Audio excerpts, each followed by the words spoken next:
Just like I said, I went to school at Cal State Long Beach. I studied drawing and painting, but I was fortunate to try other disciplines through the Bachelor of Fine Arts program, so to go outside of just drawing and painting. So I feel like once I graduated, I delved more into like fiber arts and interdisciplinary work. So these are 4 cyanotype prints, so it's a photographic process.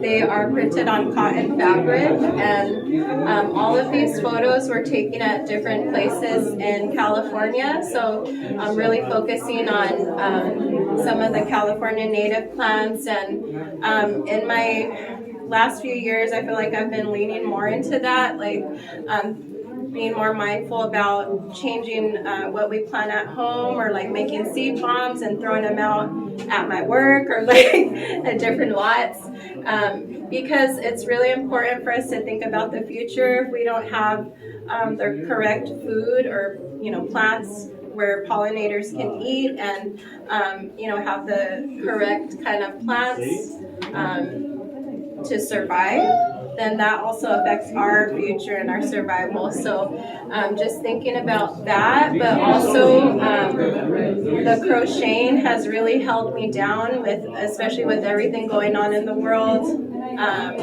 adulting, but even like being a caregiver for my mom, and also just ingesting everything from the media.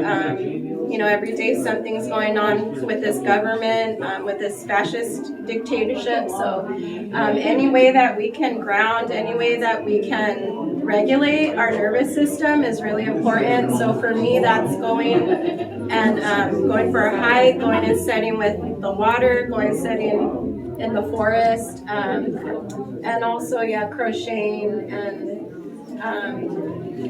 the words that I embroidered on here are like affirmations or well wishes for all of us. So in order to move forward in a good way, to be a good future ancestor, this one says plant seeds for the future. So that could literally be planting more native California plants, but also investing in yourself, investing in your loved ones, your community, in the ways that will help people thrive and not be so individualistic, because I think that's what's created the situation that we're in. And then the deer eating, enjoying grass, or I embroidered the words nourish, because we have to fill our cups. I don't know if a lot of you are this way, but I'm very giving. It's called, one term is like fawning. I'm guilty. But just like wanting to take care of others so much that I can neglect myself sometimes. So it's just a reminder for myself, nourish yourself, take care of yourself first before you try to, burn yourself to the ground taking care of others. And then grounded, so again, staying grounded, remembering who you are so that you can show up in a good way. And then the last one, land back, is the way forward, because I wholeheartedly believe that in order for us to sustain this earth and to thrive in a good way, or to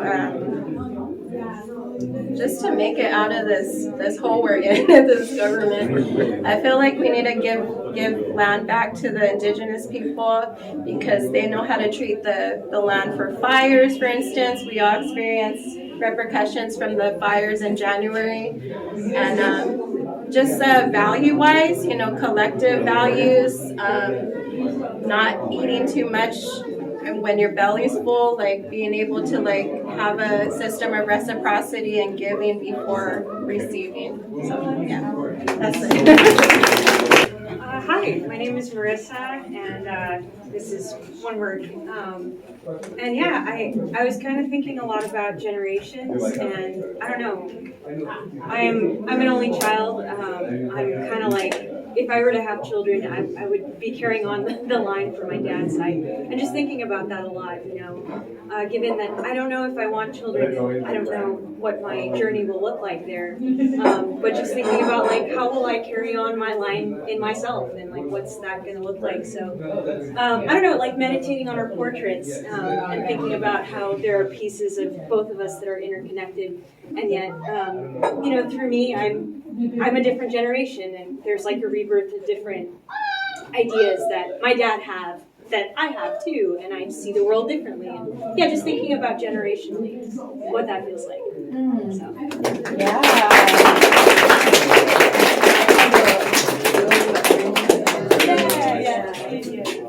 Oh, yeah. Did you go to Cal State Long Beach?